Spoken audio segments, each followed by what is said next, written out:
700 கோடி ரூபாய். இன்னைக்கு தொடர்ந்து 10 நாளா தேர்தல் வரப்போறதுனால கொடுத்துக்கிட்டே இருக்காங்க கோடி கோடி ரூபாய். அறிவாலயத்தில் பணம் இருக்கு.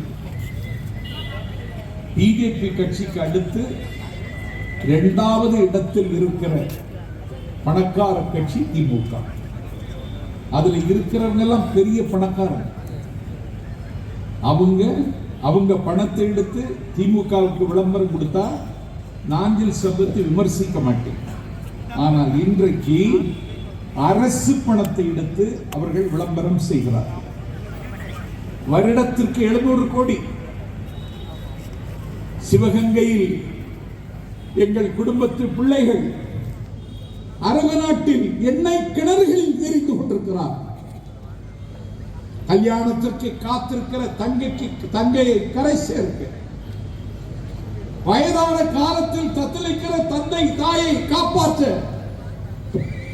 கட்டிய மனைவிக்கும் பெற்ற பிள்ளைக்கும் செலவுக்கு கொடுக்க தன்னுடைய வாலிபத்தை தொலைத்து விட்டு, தங்கள் கனவை விட்டுவிட்டு கடல் கடந்த நாட்டில் அரபு நாட்டில் எண்ணெய் கிணறுகளில் சிவகங்கை மாவட்டத்து தம்பிகள் இன்றைக்கு எரிந்து கொண்டிருக்கிறார்கள். இங்கே தொழில் உண்டா? ரஞ்சித் கண்ணன் சொல்லு, எப்படி தொழில் போடணும்னு சொல்லி தருவார். இங்க தொழிலுக்கு என்ன வாய்ப்பு இல்லை சொல்லு. இந்த மண்ணில் என்ன குறை?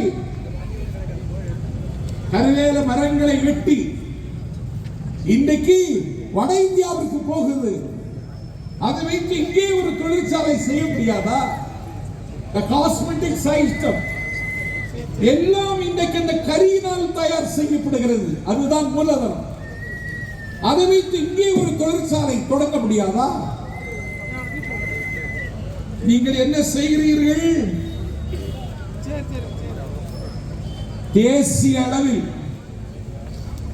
கூகுள் விளம்பரத்திற்காக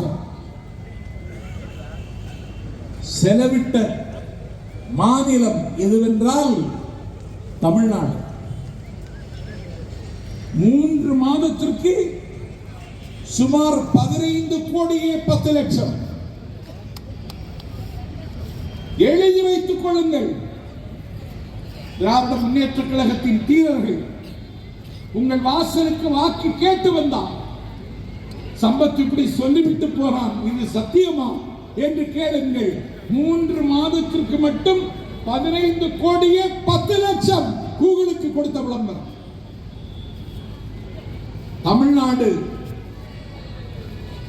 515 கோடி.